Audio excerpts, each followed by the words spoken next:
رب کلاشن کوف اٹھا کے جنگ کرتا ہے، رب تلوار اٹھا کے جنگ کرتا ہے،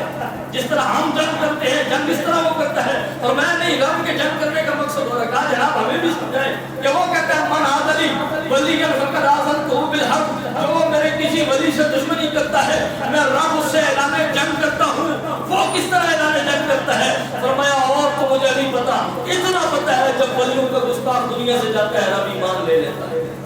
بے ایمان ہو کے مرتا ہے۔ اور جب ولیوں کا گستاخ بے ایمان ہو کے مرتا ہے تو نبیوں کا گستاخ کیسے بچے گا؟ اپنے ایمان کی فکر کرو، اگر ہے اس لیے کہا ہے،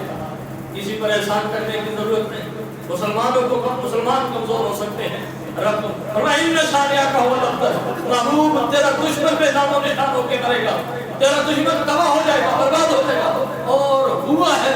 تاریخ میں دیکھا ہے کہ مصطفیٰ کے جتنے دشمن تھے سب تباہ و برباد ہو گئے ہیں۔ ابو بکر صدیق کی نسل آج بھی چل رہی ہے، صدیقی لوگ آج بھی موجود ہیں، حضرت فاروق اعظم کی نسل آج بھی موجود ہے، حضرت پاک پتر والی سرکار، حضرت بابا فرید مسعود گنج شکر حضرت فاروق اعظم کی اولاد سے ہیں، آج بھی ان کی نسل چل رہی ہے، آج بھی ان کا خاندان موجود ہے۔ عثمان، حضرت عثمان غنی رضی اللہ تعالیٰ عنہ کی نسل کے لوگ آج بھی موجود ہیں، آج بھی عثمانی موجود ہیں، مولا علی کی اولاد بھی موجود ہے، حضرت سیدہ فاطمہ کے جو بیٹے ہیں جن کو ہم سید کہتے ہیں وہ بھی موجود ہیں۔ لیکن جس نے مصطفیٰ سے دشمنی کی ہے اس کی نسلیں بھی مٹے ہیں، اس کے نام و نشان بھی مٹے ہیں، اور مٹے ہیں،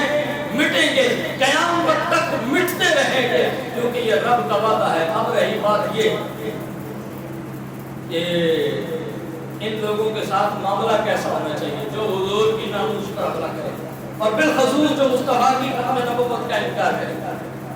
حضور کا وصال ہوا، بس ان کے 3 منٹ میں بات کو مختصر کر رہا ہوں۔ حضور کا وصال ہوا تو جو حضور کا وصال ہوتا گیا لوگوں نے سمجھا کہ شاید اب دین کمزور ہو گیا، شاید دین کے اندر کمزوری ہے۔ جس طرح آج کل ہم چونکہ بے عمل تو ہے، مسلمان بے عمل تو ہے، نمازیں ہم کو نہیں پڑھتے، روزے ہم کو نہیں رکھتے، مسجد کے قریب ہم نہیں جاتے، تو کافر یہ سمجھتا ہے کہ شاید مسلمان کمزور ہو گیا ہے، لیکن اسے نہیں پتا کہ نمازوں کے اندر سستی ہو سکتی ہے، روزوں کے اندر سستی ہو سکتی ہے، لین دین کے معاملات کے اندر، ناپوں کے اندر یہ کمی کر سکتا ہے۔ لیکن جو ہے وہ جہاں تک ناموس سے مصطفیٰ کی بات آتی ہے، مسلمان کاٹنا بھی جانتا ہے، مصطفیٰ کٹنا بھی جانتا ہے،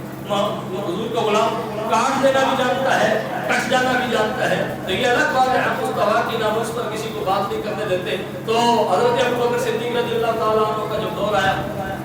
اس وقت بہت سارے لوگوں نے اعلان نبوت کیا، جھوٹا نبوت کا دعویٰ کیا۔ ان میں ایک بندہ تھا جس کا نام تھا طلیحہ بن خویلد اسدی، یہ اس نے اعلان نبوت کیا۔ حضرت ابو بکر صدیق نے اس کے خلاف ایکشن لیا، نرم رویہ نہیں رکھا۔ بات کو سمجھیے گا جو بات کو سمجھانا چاہتا ہوں۔ حضرت ابو بکر صدیق رضی اللہ تعالیٰ عنہ نے اس کے خلاف حضرت خالد بن ولید کو مسلمانوں کی فوج کا سپہ سالار بنا کے اس کے خلاف جنگ کا اعلان کیا۔ دوسرا تھا مسلمہ کذاب، اس کے خلاف حضرت شرحبیل حضور کے صحابی ہیں، ان کو اعلان جنگ کے لیے بھیجا۔ اسی